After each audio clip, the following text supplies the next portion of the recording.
Welcome to Rice TVX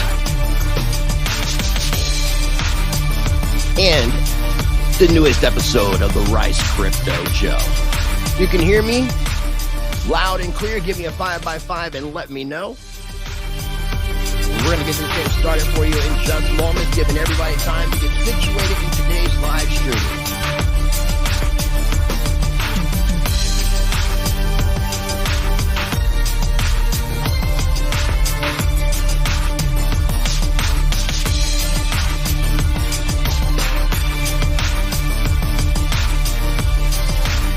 Make sure you guys smash that like button if you haven't already.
For some reason, I thought I was unmuted right there, and you guys did not hear anything that I was just sharing. But I was trying to let everybody know, in case you are unaware, because I've had a hard time communicating this to subscribers and viewers of Rice TVX. If you guys are fans of the Stranger Than Fiction content, I have removed all the Stranger Than Fiction videos from Rice TVX on YouTube. I am in the process of reposting them, as well as new videos on my new channel, Rice Against the Grain. That is where you will find the Stranger Than Fiction content from now on. You can sign up for my mailing list at ricetvx.com so you can stay updated on all things Rice TVX and Rice Against the Grain. Pay attention to this channel promo so you know where to follow me, so you know how to find my channels, etc.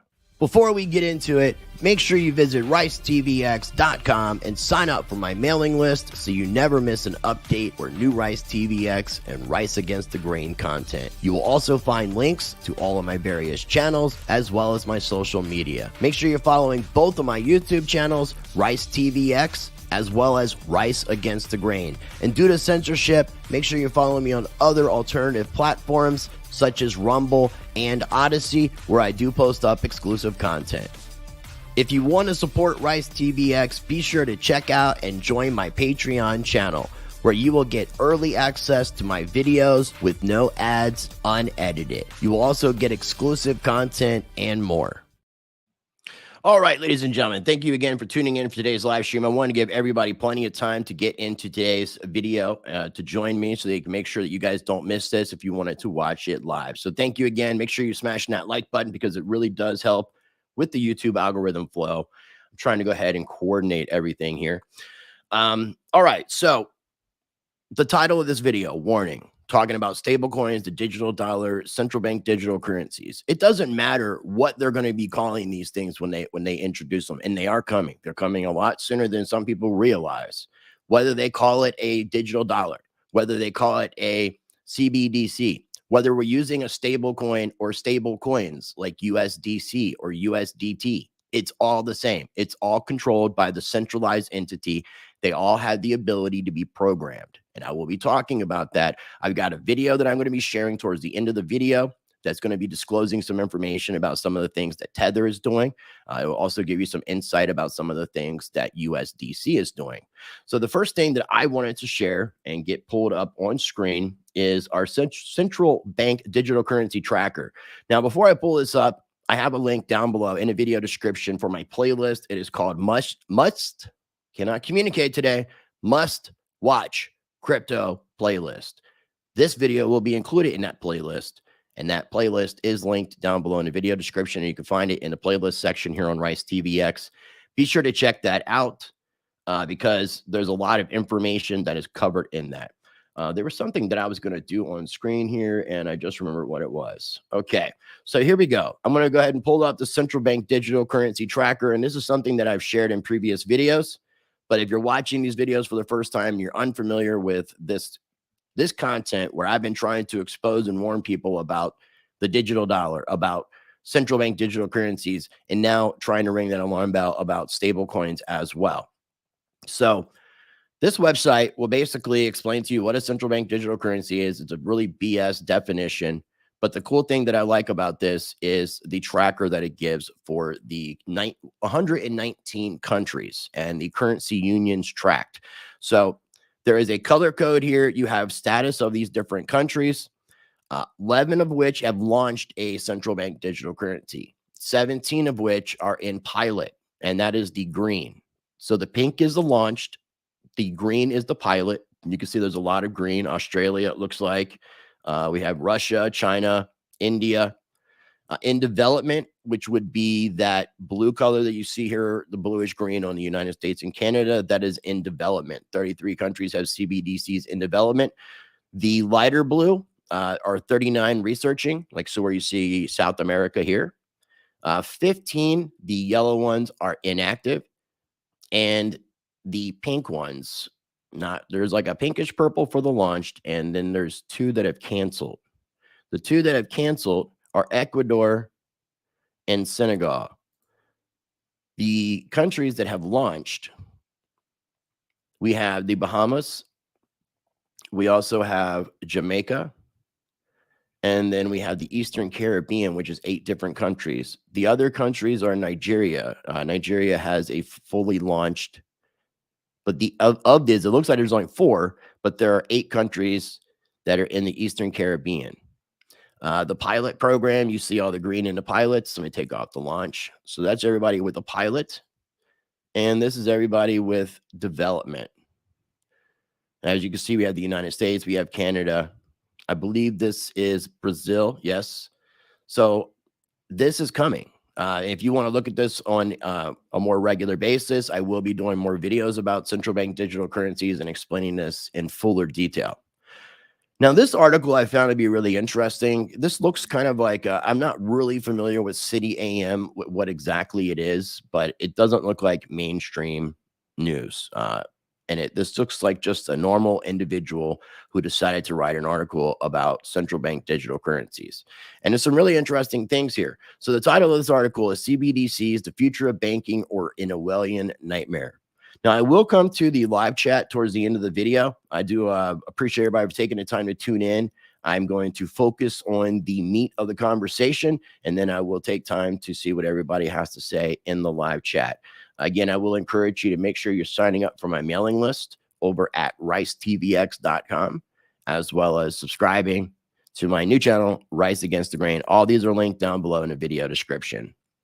So as we continue scrolling down, central bank digital currencies are digital tokens pegged to a fiat currency of the issuing central bank.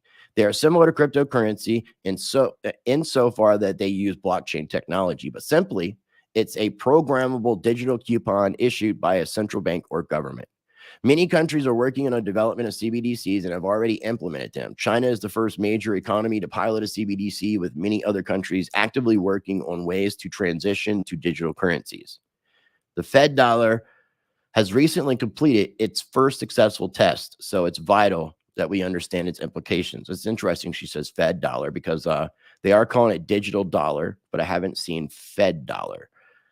But interesting things that she states here, and this does kind of come from an Orwellian perspective as well, is what can a CBDC do that current standard fiat, our paper money that we have in existence, our 1, 5, 10, 20, 100, 50, $100 bills here in the United States.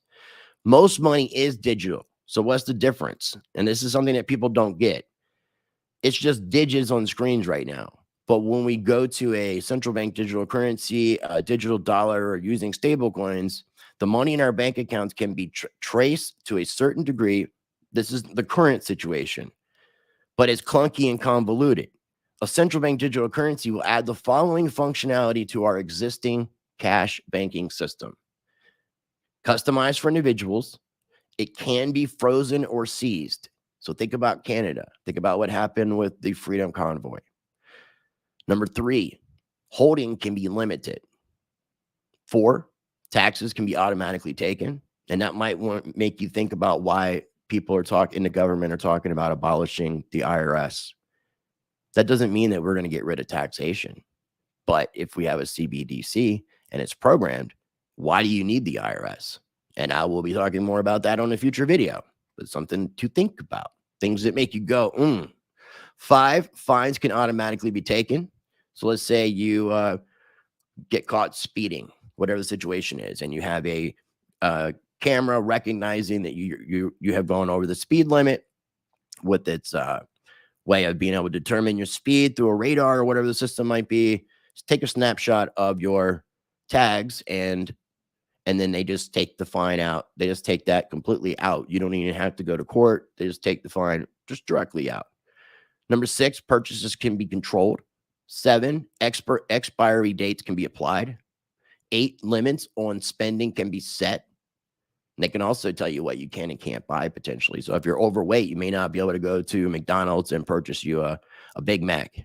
You may not be allowed to get Big Macs because you're too big to have Big Macs at this point.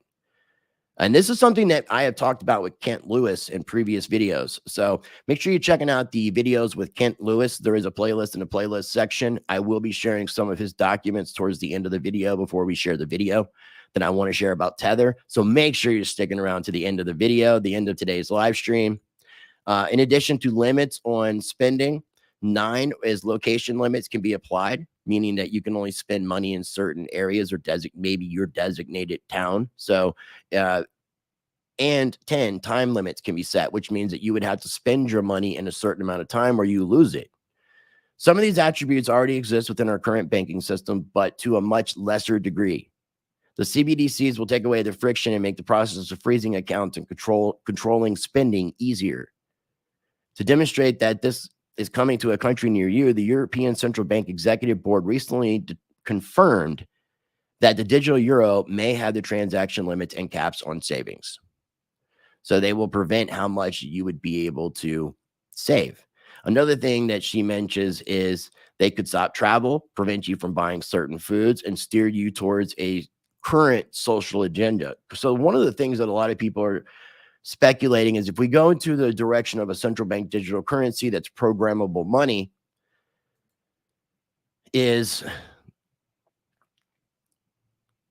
will it be tied to a social credit score system? Because if it's tied to a social credit score system, these things will have a lot more of effect if it is. Now, one thing that I've been trying to tell people is there's nothing that any of us can do to prevent CBDCs from existing or coming into existence.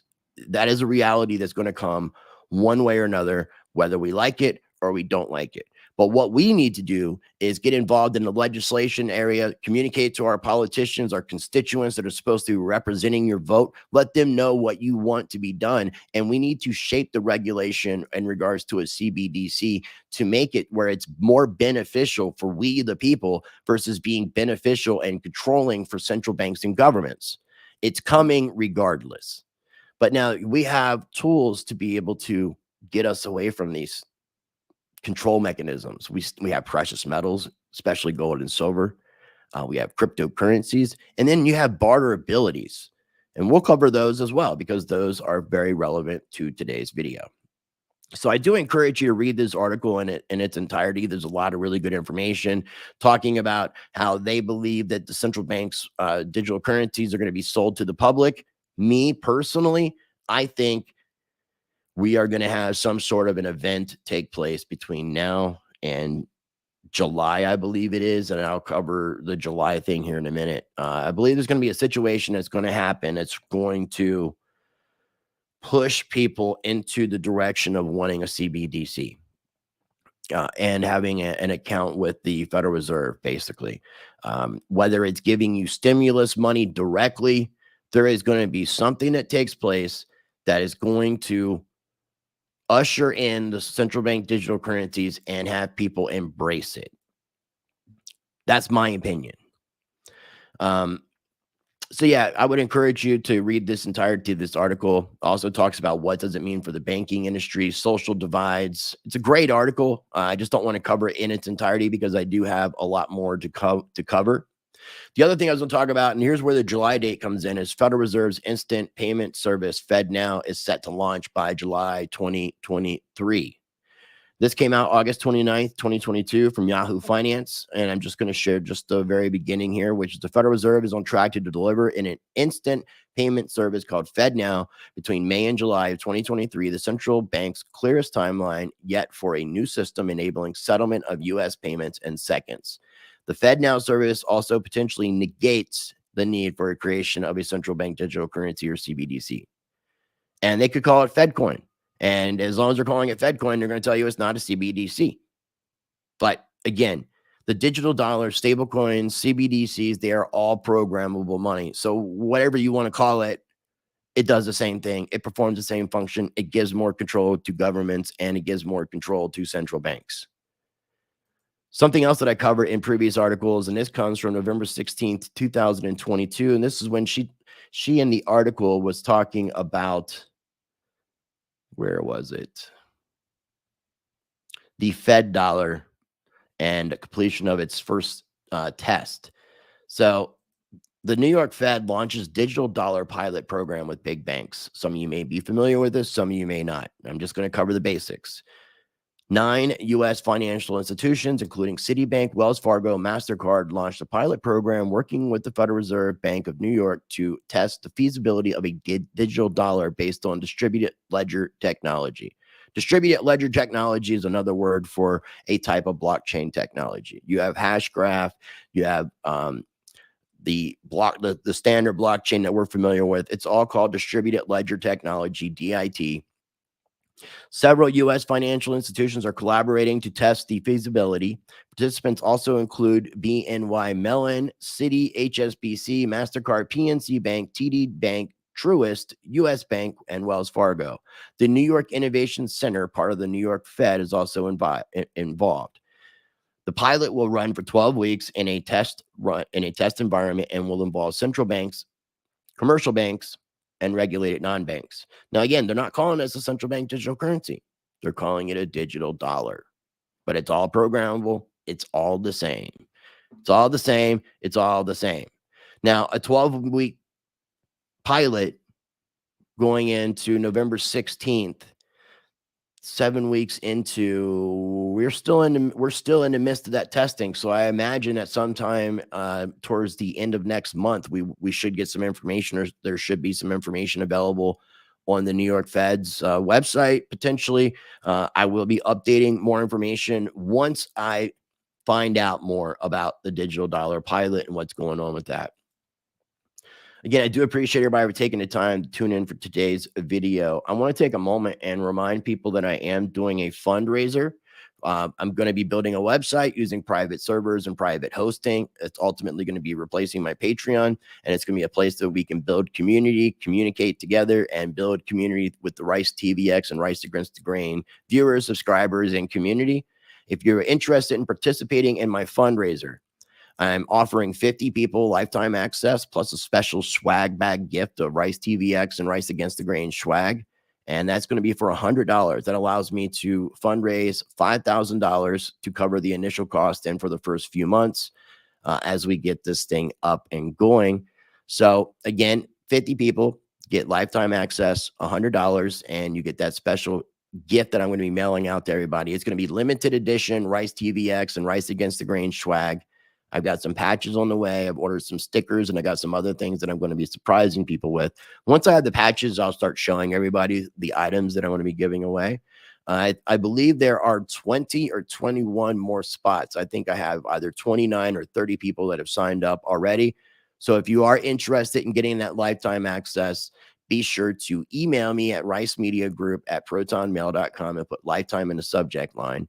Yesterday, I interviewed Dr. Narco Longo from Old World, Florida. That's for Rice Against the Grain. That video is available right now over on my Patreon, as well as a channel update about the interviews that I'm going to be doing this week.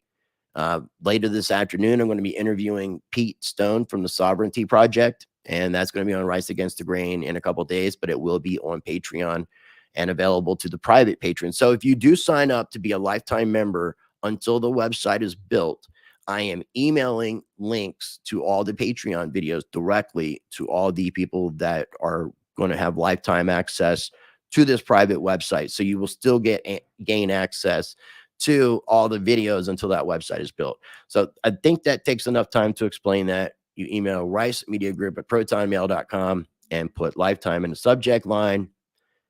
And I have information scrolling across the bottom of the screen with my PayPal, Cash App, and cryptocurrency addresses. But I definitely prefer the fiat because I have to sell the crypto, because I have to pay for the cost of everything in regards to all the private servers. I will take a moment real quick while we're kind of in the middle of the video and see what everybody has to say. I do appreciate everybody for taking the time to tune in. I wanted to shout out M Secret of Truth, Old Dog Tricks. Thank you for tuning in. GB, good to see you in the house. Miss K. Parker Frazier, hello from Cincinnati, Ohio. Good to see you. And GB in the Netherlands, thank you for that 5x5K. Fowler, good seeing you, my friend. Bitcoin Cash TV, thank you, my friend. Bitcoin Cash TV is the latest individual to sign up for the lifetime access to the private website. Kay, thank you again. Make sure you guys are, oh, you smashed that like button last night. Thank you. It's good seeing you, my friend. ISO Jetpack, good seeing you. Peace, my friend. I just recently uploaded our last conversation over on Rice Against the Grain. If you haven't had a chance to check that out, obviously you've seen the video because it was on Rice TVX, but it is over on Rice Against the Grain if you're not subscribed. So everybody be sure to check out that channel, and it is linked down below in the video description. Digital Carnage, thank you so much. Make sure you guys are definitely smashing that like button. There's no CBDCs without no, not necessarily. They were coming regardless. But we could have another situation like that that will be ushering people into it and pushing people into it. JTS is smart. Talks about location limits via the 15-minute cities. We will be talking about the idea of these 15-minute cities on future videos. Amanda Baker, thank you. I appreciate. I hope you guys are finding value in this video, and I definitely encourage you to smash that like button if you are enjoying this video and you're learning something new. And again, stick around because I got a video I'm going to be sharing here really soon about Tether, and it kind of give you some insight about USDC as well. I'm focusing on those two mainly, but we will be talking a little bit more in based off some of the information and articles about other stablecoins. It scares me that they want to dissolve the IRS. Yeah, again, now a lot of people think about when these Republicans had mentioned the abolishment of the IRS, while also undoing the 87,000 employee hiring thing, which we'll get into in a future episode. But they're talking about abolishing the IRS, getting rid of the IRS. They're not talking about getting rid of taxation of labor. They didn't mention that. They just mentioned abolishing the IRS. We don't need the IRS. We have programmable money, because that programmable money, they can just take what they want, what they feel is owed to them whenever they so damn choose, because that's just going to be how it is. That's why I'm telling people to get involved with the political game, communicate to your politicians, and let's try to shape better legislation. My friend Ben Armstrong with BitBoy Crypto, he's got a legislative side of what he's doing. He's introducing bills. He's getting sponsorship money, real serious situations where he's talking to actual congressmen and senators to try to help shape better, positive legislation. Because again, a CBDC is coming. So you can sit back and wait for the CBDC to come and be controlled, or you can stand up and start making your voice be heard, because this shit is coming one way or another. Okay. That's my little rant for that. Forrest, thank you. Rice, glad you have some membership. Finally left. I'm going to get one, brother. I know you said that, but definitely hit me up and let me know. You got to email me, because I have about 7 people that have already contacted me that are supposed to send payment. I am capping it at 50. Because I'm not trying to, I'm capping it at 50. This is a fundraiser to try to help me build the site. And I definitely appreciate Forrest. So definitely hit me up in the email. Gulag, he is also one of the private, again, I can't communicate. Gulag is another one of the individuals who has lifetime access to the private website that's going to be built. All right, so let me go ahead and get back to what we were saying in today's video. And again, everything we're talking about is linked down below in the video description, so you can read these articles at your convenience and make sure you're doing a deeper dive on all this. So this comes from CoinDesk, July 8th, 2020. Circle confirms freezing $100,000 in USDC at law enforcement's request. Sentry froze $100,000 in USDC in response to a request from law enforcement, the group said Wednesday. The Sentry Consortium blacklisted a USDC address in response to law enforcement's request, freezing $100,000 worth of stablecoin, a spokesperson said Wednesday. Sentry, which issues the dollar-pegged USDC on top of the Ethereum blockchain. I'm not sure why it's Sentry. I'm just so used to Circle, so I'm not really sure what this is. I see, I didn't read the article. I was just looking at information that was going to show where we had addresses being frozen, showing where stable coins are freezing funds, and because the stable coins are programmable. That doesn't mean it's like that with every blockchain, which we will cover.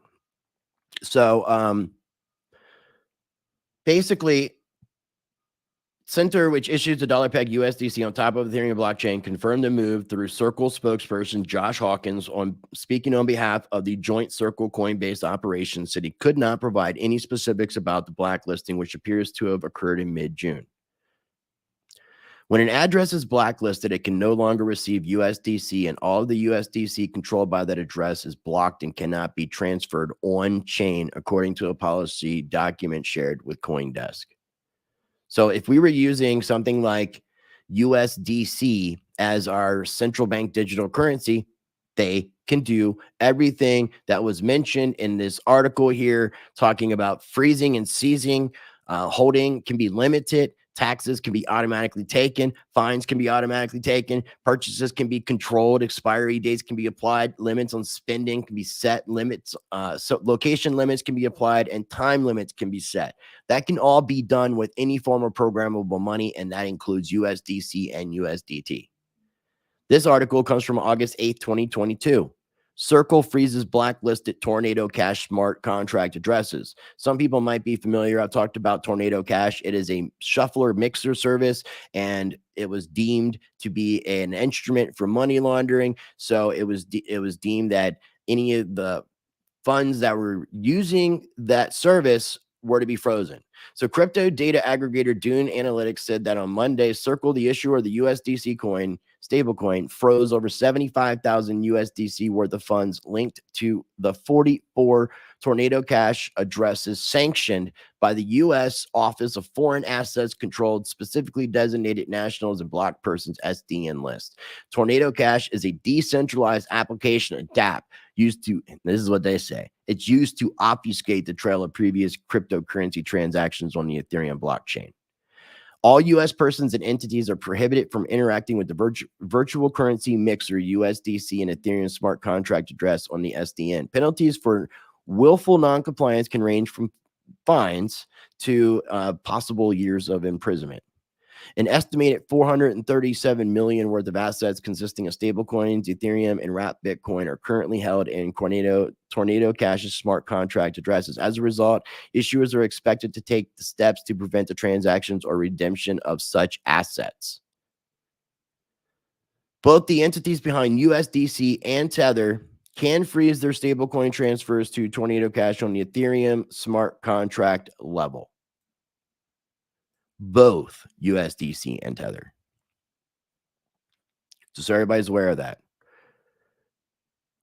So the next thing I wanted to share, and this is about Tether, but what I will do real quick is go ahead and play this video that I wanted to share with everybody. So bear with me 1 second because I got to pull up another screen share and make sure I get sound shared on this as well. And this is linked down below as well, so you can watch the interview in its entirety. I'm just going to play a short clip of it, make sure that the volume is loud. I want to play a part of it, and then let me know if you can hear it. Make it up.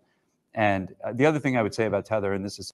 Okay, so let me know if you guys can hear that, and then I will come back to the live chat and make sure that everybody can hear. So could you hear what I just played? If you could, let me know, and we will continue. Because I want you to hear this. This is very important information. I'm just going to assume you guys can hear it because I'm not seeing anything otherwise. I want to try to go ahead and get this theater mode so we can have it bigger. And I'm going to take it back 2440. Okay. Here we go. Are comparable. Their reserve composition is, like I said, virtually identical, at least in terms of the types of assets that make it up. And the other thing I would say about Tether, and this is something that is less well known, it's true to some extent of USDC, but primarily about Tether. And this goes to a point Alan was making before about national security and law enforcement. One of the things that Tether does that very few people know, but we'll kind of make a little news on your show.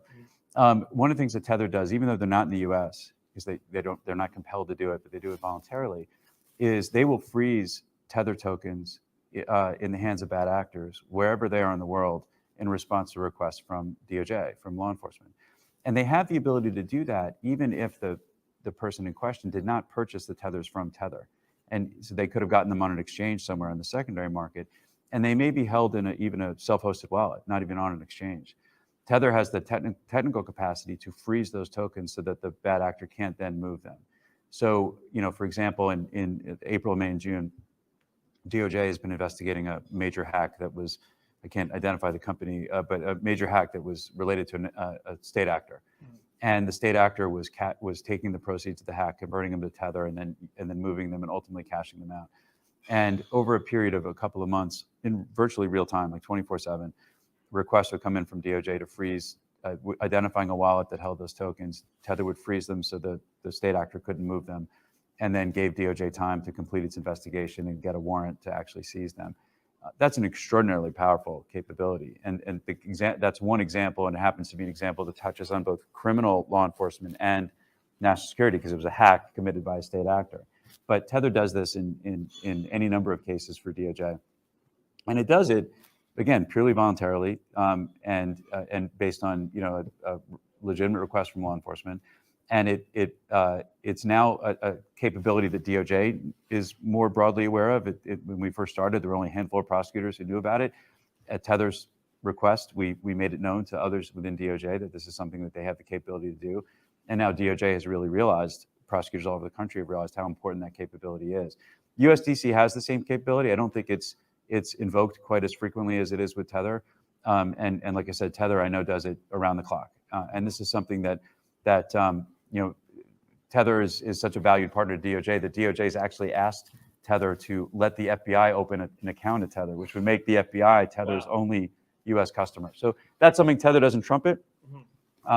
But yeah, most people don't know that. And in fact, what I was surprised to learn is how many prosecutors didn't know that Tether could do that or would do that. But now that they do know, it's something that they're relying on more every single day. And it's a reflection of the fact that even though it's not in the U.S. and even though it's so yeah, where is it headquartered? Or so they're headquartered in the BVI. It's like any modern 21st century company. Their personnel are everywhere. BVI, The British Virgin Islands. Okay, yeah. Their legal function is in Canada. Some of their executives live in Europe or Asia. You know, it's one of these 21st century companies where. I think you guys get the gist of what I was wanting to share from that. Is you're hearing this gentleman talk about the fact that Tether actually works with the Department of Justice, that works with the government. The FBI wants to open up an account at Tether using Tether. So they are working in conjunction with government agencies. Why would they not work with other government agencies? Why would they? If there was a situation where the US government was to come to the executives at Tether and USDC and say, we want to use USDC and USDT as our digital dollar, as our CBDC, you can't tell me that those companies will not work with the government to make sure that they can have that money be programmable in any capacity. So this is linked down below in the video description. And I have to shout out my brother, Mr. Crypto Blood, because he shared this about a month ago. I was planning on sharing it. I just needed to find the right situation to share it. And I think this is a great opportunity to be able to share this information about what Tether's doing, what Tether is willing to do, and what they're willing to do voluntarily without even really the government coming up to them and asking them to do it. So again, whether it's a digital dollar, whether it's a Fed dollar, whether it's a stable coin like USDC or USDT, whether it is a direct central bank digital currency, CBDC, it is programmable. They're going to be able to freeze and limit what you do. And if they tie this to a social credit score, you best believe you better be a good citizen, because Big Brother is watching in this Orwellian nightmare that we are currently facing. Okay, I will come back to the live chat here after I'm done sharing the rest of these articles. We are almost done. So this is Tether can freeze and destroy your USDT. This comes from Crypto Briefing, September 15th, 2020. A lot of these things just for whatever reason get missed and go by the wayside. Because this is an older article. Tether can reverse transaction, freeze accounts, and destroy USDT tokens with impunity. Now, I also want to stress, if you didn't hear what that gentleman said in the video I just played, that Tether can freeze your Tether in a wallet that you possess and control the private key of. So it doesn't matter if you still have possession and control of that wallet, they can still manipulate that money because it is programmable, regardless of if it's on an exchange or in a wallet that you control your private key to. So, and the reversing of transactions is something that I'll share something here in a minute, but it's really interesting. So here are the key takeaways. Tether can freeze and reverse transactions for USDT issued on the Ethereum and Tron blockchains. So it doesn't mean that they can do that on the other blockchains that they issue Tether on. Tether recently reversed a $1 million transaction that failed to reach the DeFi platform Swerve. They reversed it, $1 million transaction, which we'll cover. Most other stable coins also have some control over user transactions, usually for regulatory reasons. So Tether's reverse Swerve transaction, this is pretty bizarre. A user of a DeFi platform, Swerve, sent $1 million worth of USDT to the application erroneously and lost access to the money. The news eventually reached Tether CTO, who offered to recover the USDT transaction on behalf of the user. To recover those funds, Tether reached out to the user, confirmed that the tokens were lost. The company then used a function in Tether's smart contracts to blacklist the ETH addresses that the tokens were directed to. This does not affect Swerve, and it only affects whether Tether's tokens reach their destinations. Furthermore, Tether's capabilities do not allow for it to move USDT between addresses. It can only freeze, destroy, issue, and send tokens. thereby allowing it to adjust the overall token supply. These capabilities are only applied to USDT tokens on the Ethereum and Tron blockchains, not on those other blockchains. But that doesn't mean that it won't be possible. And if that's the case, it may be that the government doesn't allow for stablecoins to be created on those other blockchains. They may only allow for the creation of stablecoins to be on blockchains where they could freeze, destroy, issue, and send tokens.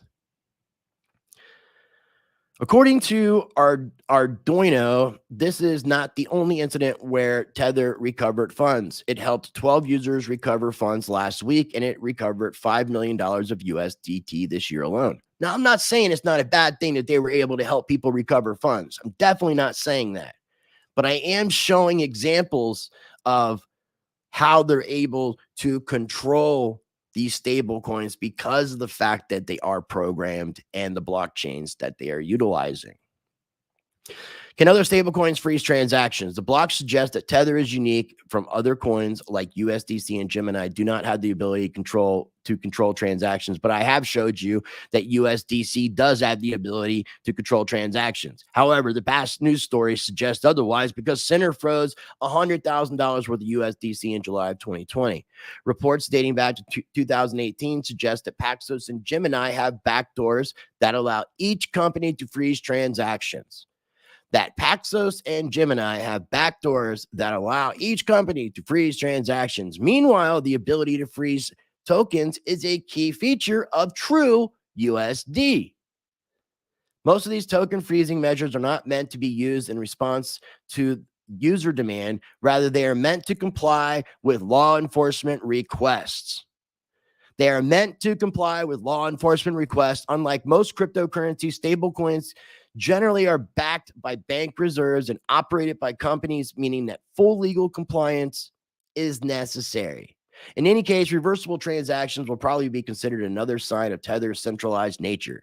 Tether Ltd has already attracted criticism and inadequate audits and its tendencies to mint tokens without proof of reserve. Now, that sense has been a little bit more squashed because they've been dealing with a lot of issues with being audited and court cases and such with the U.S. government. This other thing I want to share from Cointelegraph on November 10th, 2022, Tether freezes $46 million of FTX's USDT, setting a new precedent. Tether has thus far only frozen USDT funds held in private wallets when requested by law enforcement. According to blockchain transaction data provider by Whale Alert on November 10th, Tether appears to have frozen 46,360,701 USDT, roughly $46 million, owned by troubled cryptocurrency exchange FTX and its Tron blockchain wallet. The move comes one day after the United States Security, the SEC, and the DOJ began investigating FTX over liquidity crisis. So again, more examples. Again, I'm not saying that this is a bad thing that they were able to freeze USDT's, FTX's USDT. But again, just showing you they have the ability to freeze. So when I did the interview with Kent Lewis, and I'll share real quick the interview that I'm talking about. It's called Something Terrible is Happening to the Global Financial System. Going to go ahead and put it in the live chat. This information that I'm about to share comes from Kent Lewis's research. What's up, Gary Gensler? Good seeing you in the house. We're coming for you. Your time is up, sir. Actually, you don't even deserve to be called sir. That's a sign of respect. Okay, so this information comes from Kent Lewis's research. We cover it in part 1 of the global slave system. Something terrible is happening to the global financial system. There is also a part 2 that you can only find on Rumble, Odyssey, and on BitChute. Part 2 is this video, which I could not put on YouTube due to censorship, because I did upload it for Patreon on a backup channel and it got taken down very quickly. So here's a link for part 2. And this information comes from his research. It kind of expounds upon a little bit more of what that lady said in the first article.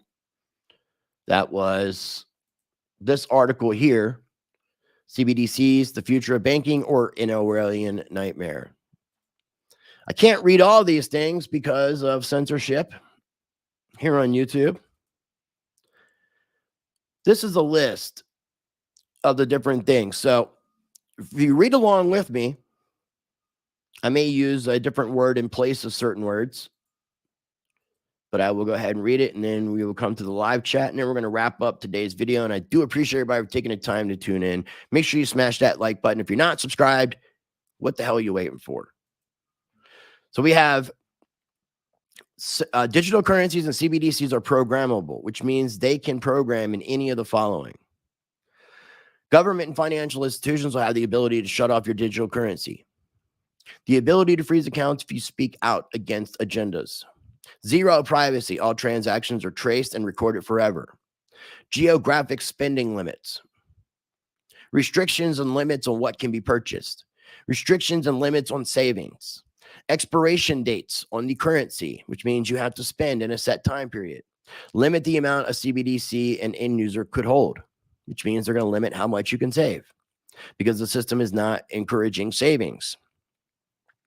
Digital assets must mitigate climate change and pollution and promote financial inclusion and equity. Negative interest rates. Real-time monetary policy effects of inflation. Automatic tax collection. Automatic collection of government fees, tickets, child support, student loans. A direct account with the Federal Reserve or central bank. Local banks may cease to exist, and I've spoken about that. Potentially, carbon credits for travel can be tracked and controlled. Elimination of the paper fiat currency, elimination of physical money, physical cash, physical currency. I shouldn't say money. You will make payments with your device or a chip or your digital ID. Financial institutions will have the ability to enforce social credit scores. We could also see universal basic income, which is another way to control people, being distributed via CBDCs, a digital dollar, or stablecoins. And verification of your vacation status. Modern slavery. So I hope you've learned a little bit of something on today's video. I hope I've provided value to each and every one of you so that you have a better understanding of there's not really much of a difference in between a CBDC, a stablecoin, a digital dollar. It has a central issuer. And if it's not part of a government or banking system, they are going to be compliant with regulation, as you've seen, because USDC and USDT had done that. That video that I shared a little bit ago, where it talks about the Tether working with the Department of Justice and the FBI wanting to create an account with Tether. The fact that they can freeze funds and reverse transactions gives governments and central banks way more power than they already have. So again, we have to get involved. We have to make our voices be heard. Not only do we have things like gold and silver and cryptocurrency and barter abilities, but we have to make our voice be heard when it comes to this legislation that's coming with the CBDC. It is coming. FedNow will be launching between May and July this year. And again, I feel like something is going to happen between now and then that's going to really push people into CBDCs, where they're going to welcome CBDCs.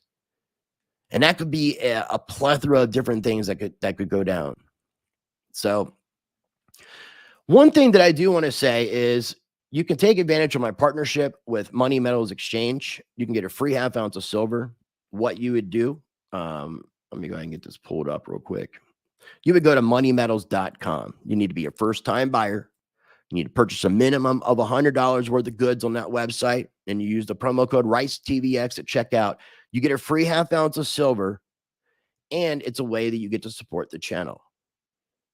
So again, You go to moneymetals.com. You got to be a first-time buyer, purchase a minimum of $100 worth of goods, like 5 ounces of silver. You get a free half ounce of silver, and it supports Rice TVX. This is listed down below in the video description. The other thing that I wanted to share with everybody is my partnership with ITM Trading. So some of you might be familiar with this, some of you may not, but I want to go ahead and share a little bit of information. So check out our partners at ITM Trading. There's a special link below that's just for Rice TVX subscribers and viewers. They're offering you a free wealth protection call so you can ask them questions and learn top strategies on how to prepare for what's coming. They've been doing this for 27 plus years. Lynette Zhang was my second interview here on Rice TVX. She's been on the channel so many times since then. She has so much experience helping individuals uncover the truth about the complex nature of financial banking and currencies, and helping people build strategies with tangible gold and silver portfolios.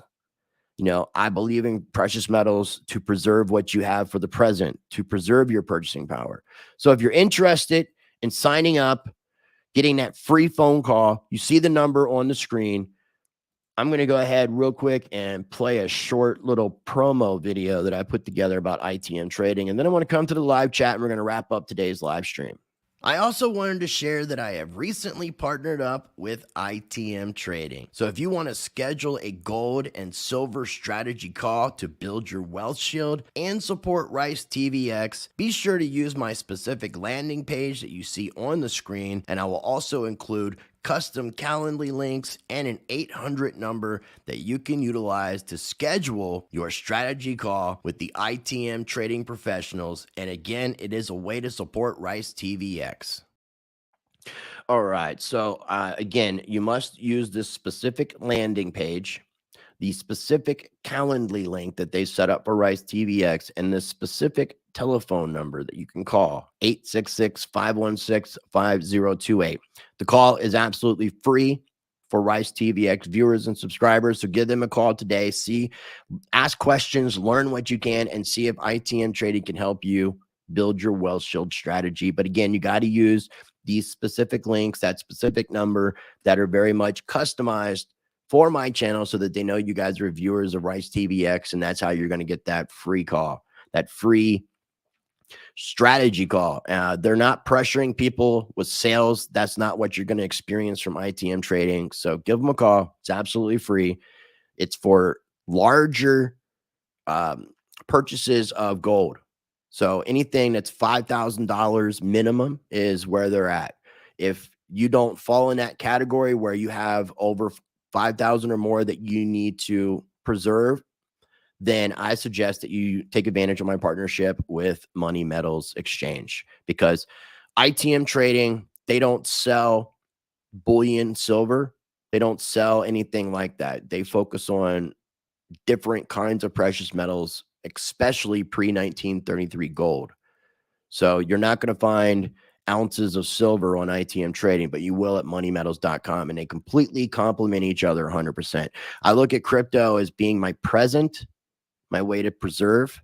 I look at precious metals and gold and silver as my present, as ways to preserve. I look at cryptocurrency as being the future, the way for me to grow and expand what I have, to accumulate more of whatever that might be. And then we have barter abilities, of course, which I've talked about in previous videos. So I'm going to go ahead real quick and come to the live chat, see what everybody has to say, and then we're going to wrap up today's video. And again, I do appreciate everybody for taking the time to tune in. It's good seeing you, Mr. Crypto King. I would love to get Jim Willie on the show.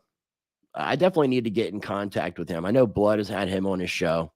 Joker's Wild, they don't need the IRS because they will be able to tax you straight from your digital wallet. 100%. Melinda Tanner, thank you for tuning in. I funked her first. CBDCs will have the same capabilities. 100%, my friend. So again, I hope everybody has found value in these videos. What if you have decentralized cryptocurrencies? That is a completely different situation.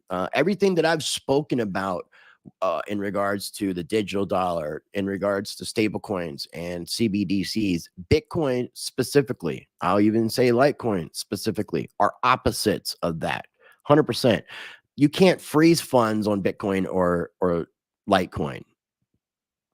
No one in the community, no developers have that ability. Thank you for tuning in, Dano1017. It could be a cyber attack. I mean, there's been a lot of talk about that from the UFR end, especially from Davos. Crypto King, I know you got your half ounce, my friend. If you change addresses, if you move from one base to another, you may be able to get an additional free half ounce. You may look like a first-time buyer, especially if you're using a different account and you are at a different address. Like, let's say you live in a house and you have a roommate, and the two of you live there in a house and you both want to take advantage of this. They're not going to honor both. Only one per household is how I think it works. So unless you call them and explained your situation, which I'm sure is a big mess and a lot more time than people have. Hazley Jane, thank you so much. I appreciate you saying that. It means a great deal. I will be getting back in touch with you on Telegram. I've just had a lot going on these past couple days. And Crypto King says, FYI, Hex has been paying above 30% APY for more than 3 years now. I do want to get Richard Hart back on and get some more updates about Hex, try to find out what's going on with Pulse and all that good stuff. So again, ladies and gentlemen, I do hope you found value in today's video. Make sure you're checking out my must-watch crypto playlist. Make sure you stay tuned for tomorrow's live stream at 1:30 p.m. Eastern time tomorrow, right before the FOMC meeting. I will be joined by Gareth Soloway. This is the 8th time on Rice TVX. And we're going to be talking about what will the Federal Reserve do next and get macro market updates from the man himself, Gareth Soloway, tomorrow, 1:30 p.m. Eastern time, live on Rice TVX. So be sure to tune in for that. If you haven't smashed that like button, I would greatly appreciate it. Again, there was something I was going to say, but I'm not going to say it because I've already said it and I don't want to repeat myself. And this is already becoming a long live stream. We are right under an hour. Thank you again for tuning in. I do greatly appreciate. Before we do wrap up, as always, my little mantra, my words of encouragement, the things that I would like to share with you. I encourage you and myself to be a blessing to others. Treat people how you want to be treated. Be the glitch you want to see in the matrix. Be the change that you want to see in this world. And until next time, practice change.